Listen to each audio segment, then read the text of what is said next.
یہ خود اس بات کی غمازی کرتا ہے کہ وزیر اعظم گھبرائے ہوئے ہیں. یہ بھلے چاہے وزیر اعظم بظاہر یہ کہتے رہیں کہ گھبرانا نہیں ہے، لیکن ان ہاؤس کے چانسز، مجھے کسی ٹی وی چینل نے بھی پر لیا، تجزیہ لیا، تو ان کا انہوں نے سوال یہ کیا کہ آپ کو کیا لگ رہا ہے کہ فریش الیکشن ہوں گے، مڈ ٹرم انتخابات ہوں گے، یا ان ہاؤس تبدیلی کا چانس ہے؟ کیا ہونے جا رہا ہے، کیا ہو سکتا ہے؟ تو میری رائے یہ ہے کہ مڈ ٹرم الیکشن کا ماحول نہیں ہے، اور سیاسی جماعتیں تیار بھی نہیں ہیں. کرونا کی صورتحال میں مڈ ٹرم الیکشن پاسبل بھی نہیں ہے. تو فی الحال ان ہاؤس کے آپشن پر، -1 کے آپشن پر امکانات اس طرف جا سکتے ہیں. وزیر اعظم عمران خان مائنس ہو، شاہ محمود قریشی یا ان کی پارٹی میں سے پی ٹی آئی میں سے کوئی بھی وزیر اعظم بنے. ایک آپشن تو یہ ہے. دوسرا آپشن یہ ہے کہ عمران خان صدر بن جائیں. جو صدارتی نظام کی بات ہو رہی ہے، جو پی ٹی آئی اس کا پروپیگنڈا کرا رہی ہے، پی ٹی آئی کے سوشل میڈیا کے لوگ جو ہیں اس کا پروپیگنڈا کر رہے ہیں کہ یہ صدارتی نظام آنا چاہیے. پارلیمانی اور جمہوری نظام جو ہے یہ مکمل طور پر ناکام ہو گیا ہے. یہ آج سے نہیں، یہ جب سے پی ٹی آئی کی حکومت اقتدار میں آئی ہے تب سے یہ پروپیگنڈا شروع کرایا گیا ہے. اور میں نے بھی اس پر سال سوا پہلے بھی میں نے 2-3 پروگرام کیے ہیں کہ یہ پروپیگنڈا کرا رہے ہیں کہ پارلیمانی جمہوری نظام کو جو ہے، سیاسی نظام کو، اس کو تبدیل کیا جانا چاہیے، اس کو ختم ہونا چاہیے، صدارتی نظام ہونا چاہیے. تو یہ ایک پروپیگنڈا ہے اس نظام کے خلاف جو سوشل میڈیا کے ذریعے پی ٹی آئی اور ان کے جو حواری ہیں وہ کرا رہے ہیں. تو اب یہ آپشن بھی پی ٹی آئی کی طرف سے ڈسکس کرایا جا رہا ہے مارکیٹ میں کہ صدارتی نظام آنا چاہیے. جی صدارتی نظام کامیاب نظام ہے، پارلیمانی نظام، جمہوری نظام، سیاسی نظام بالکل ناکام ہے. یہ پروپیگنڈا اس طرح کا بھی کرایا جا رہا ہے. لیکن ان ہاؤس تبدیلی کا آپشن تو امکانات اس کے ہو سکتے ہیں، اور ان ہاؤس تبدیلی کوئی غیر آئینی آپشن نہیں ہے. خود وزیر اعظم اپنے منہ سے کہیں کہ -1 کی باتیں کی جا رہی ہیں، اور کرسی، میں نے کبھی یہ بھی کہا ہے وزیر اعظم نے کہ میں نے یہ کبھی نہیں کہا کہ میری کرسی مضبوط ہے، اور کرسی اللہ نے دی ہے، اللہ دیتا ہے، جو وزارت عظمیٰ وغیرہ جو بھی ہے.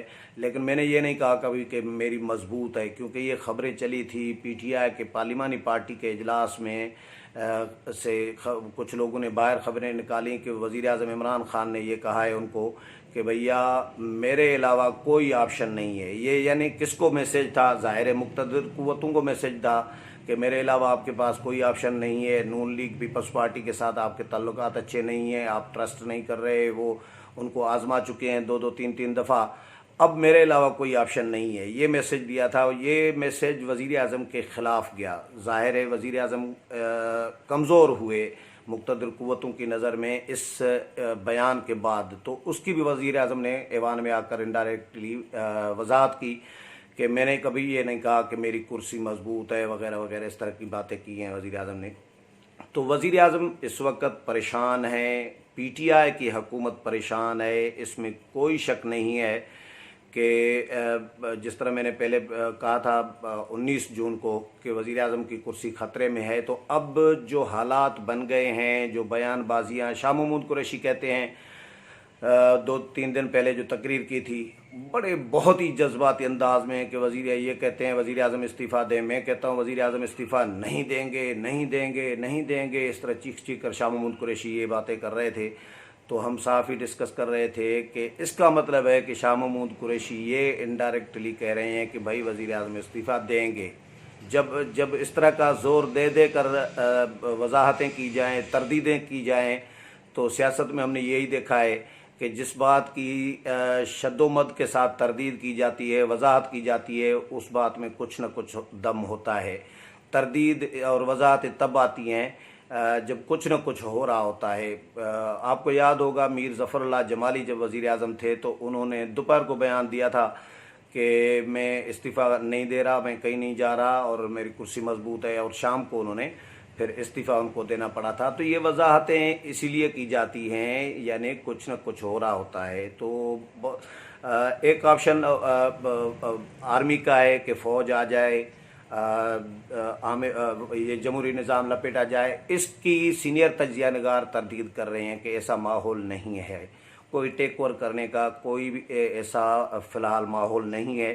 ان ہاؤس تبدیلی یا جو بھی وہ کچھ ہو سکتا ہے، لیکن بہرحال ابھی انیشل معاملات چل رہے ہیں، آگے دیکھیں کیا ہوتا ہے۔ امید ہے پروگرام پسند آیا ہوگا، اگلے پروگرام میں پھر ملاقات ہوگی، تب تک اجازت چاہتا ہوں، اللہ حافظ۔